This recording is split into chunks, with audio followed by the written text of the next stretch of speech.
Hey, it's HPG. This is the podcast, Living My Breastless Life, the show where we hear about my journey to heal while battling cancer, being a wife, a toddler mom. We're going to cover all things real life. We learn what it really means to heal no matter what we go through. In Season 1, you will hear some of my story, along with episodes featuring my occasional co-host, Martha, and some badass guests. There will be humor, life hacks, tips and tricks, and further proof that truth can be stranger than fiction.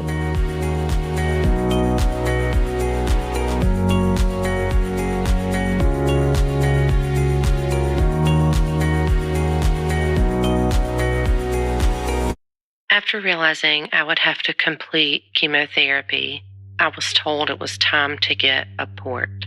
What is a port? It's a device the size of a quarter that connects to a major vein. Okay, I was told this would make my life so much easier. To say I was ambivalent about having a device inserted is an understatement. 21 days after my double mastectomy, I had said device placed on the left side of my chest. All the nurses that were in the OR were prepping me for this second surgery. They kept saying, "You're going to love this. You're going to love this. It's going to make your life so much easier." And all I could think about was, no. I love Piper. I love Martha. I love Halloween. I love ice cream. I don't love this damn port. I understood from a clinical perspective that it would make my life somewhat easier as the chemo wouldn't strip the veins in my arms, and I would have quote-unquote easy access to receive chemotherapy, other drugs, IV fluids, and for them to draw blood without as many sticks. I appreciated that, but I felt like love was a really, really strong word.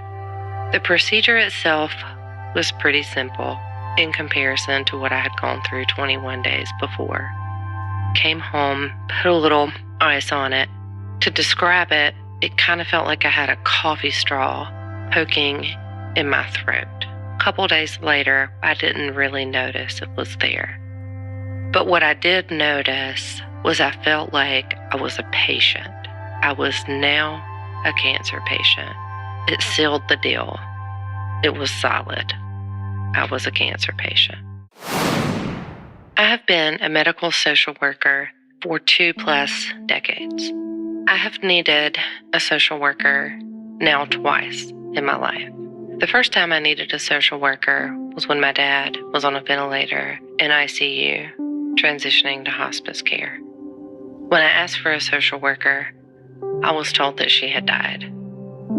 I truly can't make this shit up. When diagnosed with breast cancer, I wanted a social worker. I wanted resources. I wanted someone to talk to connect with, someone to share my woes so that Martha wasn't my wife, my nurse, my social worker, my aide, etc. At each individual practice that I now went to, I was told the social worker had retired. One practice, there wasn't one in the budget. As a social worker, that was a little hard to hear. So I decided to DIY being my own social worker, like I have many times in my life. I looked into all kinds of resources. I found resources on Facebook. I would highly recommend the Blessing Box. They provide mastectomy pillows for people, and they mail them to you at the cost of what you can donate to the program. I got my pillow. I was very happy to receive this, and it was also a way for my daughter to lay on me while I was in the recliner so that I could connect with her a little more intimately, so to speak. I registered for the Hope Kit with the National Breast Cancer Foundation, combed Susan G. Komen. I found an organization called Chemo Angels. I registered for their program. It was wonderful. I found out about services called Cleaning for a Reason, where you sign up and have 2 free house cleanings as you're battling cancer. I found these to be really helpful. I'll make sure I link these in the show notes in case you need them or a loved one needs them. I had to say I was disappointed to not have a social worker is an understatement yet again. But this is where I really started to lean into my cancer coach. She was wonderful. She was my social worker, so to speak, in terms of being my ear and helped me with more practical approaches with day-to-day life, with Piper, with Martha, more on an individualized basis that was practical to the adversity that I was facing at that time. And now, a word from our sponsor. Feel free to let us know what topics you'd like to see covered in future episodes. Get in touch by heading over to According to HPG on Instagram, and be sure to tell your friends about the show.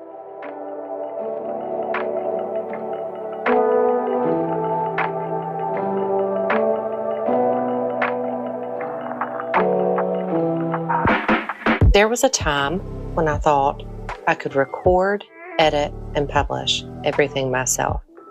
Seeing as this left me very little time for anything else, I started to lose the standard of quality I was used to. Then I found Jay. In less than a day, the show went from so-so to amazing. Don't sacrifice quality for mediocrity. Check out the Podcast Mechanic and take your sound to the next level. Connect with Jay today at the Podcast Mechanic on Instagram. Let him know HPG sent you.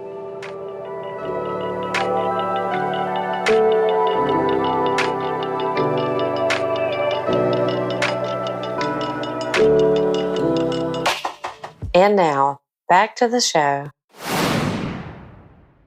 Because the cancer had spread to my lymph nodes, it was time to do body scans. Being pretty fresh post-op, going through those little tiny machines was a challenge.